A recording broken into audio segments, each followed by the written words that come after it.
Hi guys, welcome back to my channel. So yun guys, nandito kami ngayon sa may Kaurigan Sur Season Pangasinan. So yun guys, ito yung gagawin namin bubong.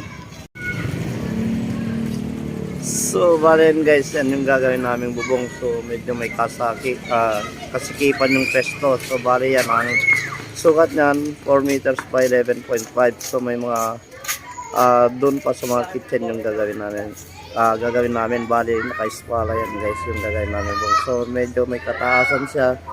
So ayan, pinasinsin na natin yung mga paglalagyan ng mga rafter. So yung gagamitin nating mga rafter dyan, tubular 2x4x1, tubular 2x4x1.5, at saka yung mga pamakon natin 2x3x1.5. So bale yan guys yung mga gamitin namin mga materyales. So bale pinadeliver natin minsan to guys dito sa may Season Pangasinan. Sa atin galing lahat yan dahil kontrata natin ito lahat. So ito yung gagamitin nating rafter guys, 2x4x1.5. Ayan. So bali nailagay na rin namin yung mga stopper or connector. So bali lahat yung pamakuan natin 2x3x1.5. Ito yung pamakuan natin guys, tubular yung gagamitin natin. At sa mga kitchen, ayan, 2x2 kasi may kasikipan yung paglalagyan natin. So yan ang mga gamitin natin mga pamakuan. At yung mga pasabort natin 2x8x1.5. Ayan.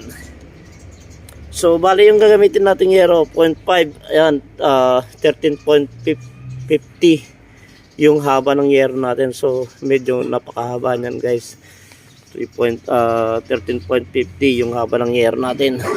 So bali 6 pieces lahat yan. Yung isa pala 11.50, 11.80 yung isa dahil nag-eskwala yung sa gagamitin natin. 5 yung 13.50 at isa yung 11.80 na 0.5 rib type siya guys, 0.5 yan. So bali yan sa bahay na nasembol lahat. So bali napinturahan na rin natin sa ng epoxy gray primer.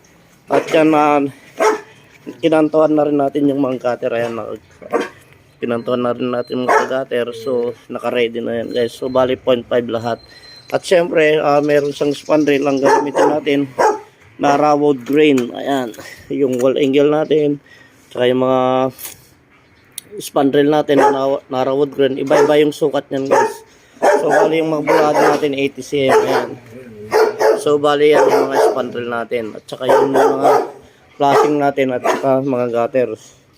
So bali yan, magtataas na kami ng mga rafter. So medyo may kahirapan guys dahil masikip yung pesto. Tsaka mahaba talaga. Bali may dalawang 6 meters yan. Haba ng tubular na itataas namin.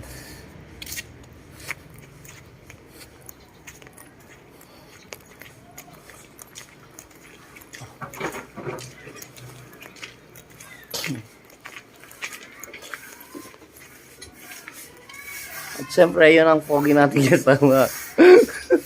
Si Pogi. Oh yan, si Wesley Snipe. Yan, so bali napalitadahan na rin guys na. So naka-ready to spandrel. So ayan yung sa may CR at saka may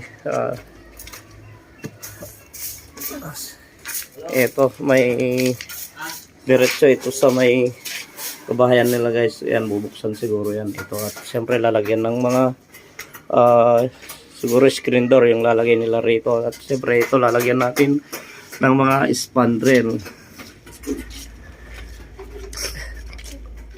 At saka bali pala yung spacing ng mga pamakuan natin 70 cm lang. Tapos may mga nakaabang pa ng mga dowel na pagwe-weldingan natin. At saka siyempre yung spacing ng mga rafter natin siguro nasa 80 lang ngayon na Brad. Nasa 80 cm lang siguro spacing ng bakal natin no. So bali yan nasa 80 cm lang yung spacing ng mga rafter natin. So napakatibay niyan.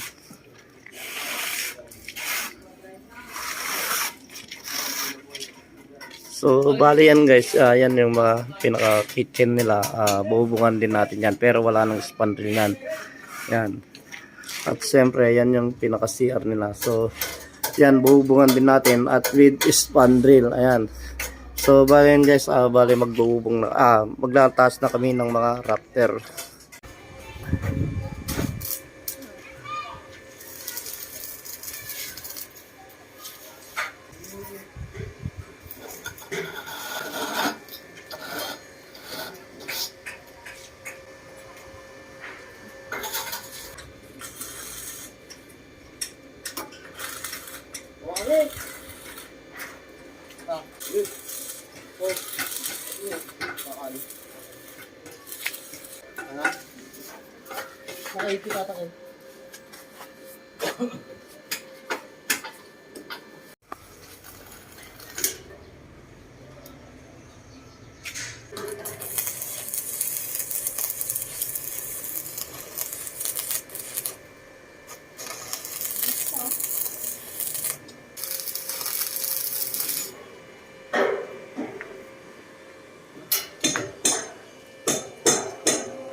Balen guys, nilagay na lahat ng mga router at mga pamakuhan ng mga tao natin. Kasi dalawang project yung ginagawa natin guys. So, pinuntahan natin yung isang project natin at siyempre, hindi pwedeng natin puntahan yan. So, ngayon, pagdating natin dito, natapos na nilagay ng mga tao natin itong mga router at siyempre pati yung mga pamakuhan. So, bali na kompleto na nila yan guys. Ayan.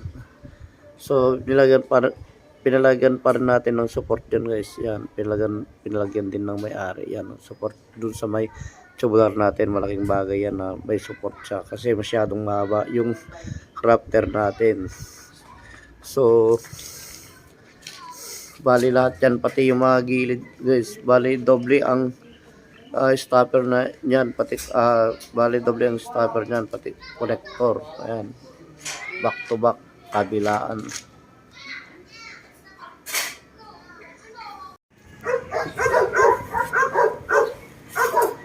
So bali pala guys, ang spacing ng tubular natin, yung pamakuhan natin, bali 73 cm. Yan, so bali nalagyan na rin lahat ng brace. At syempre pininturahan na yung mga nagweldingan. So bali lahat yung mga nakaabang na mga 10 mm guys sa gilid. Ayan, welding na kami lahat para matibay. Ayan. Bali ang sukat nito 4 meters by 11.5. So ayan, bali nalagyan na rin nila ng gutter. Yung assemble natin gutter, nalagay na rin nila. So bali magbububong na lang kami rito.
At siyempre guys, ito pala sa bahay na ginawa namin itong pinaka sa dugong ng kitchen. Ayan, dito sa labas, kitchen nila dito sa labas. Meron Bali, ang ginamit natin dito, tubular na 2x2 yung pamakuan na 1.5 tsaka 2x3 sa may Raptor. Yan, bali wala nang spandrel ito.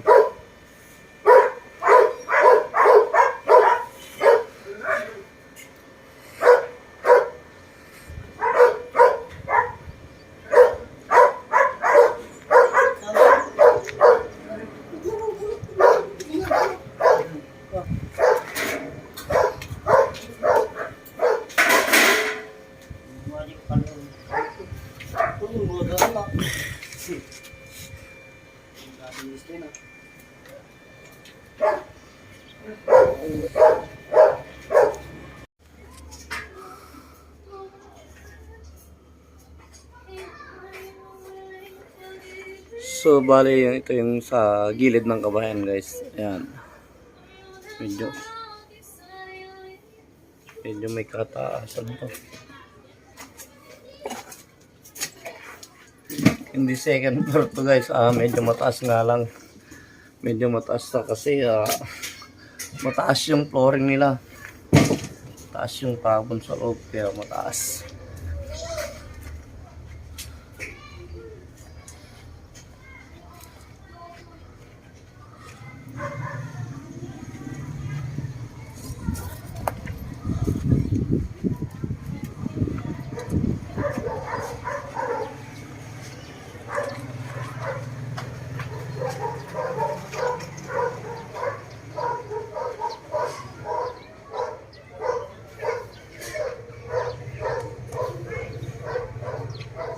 So, bali yung overlap natin, guys, yung pinakabulada, 83 paikot.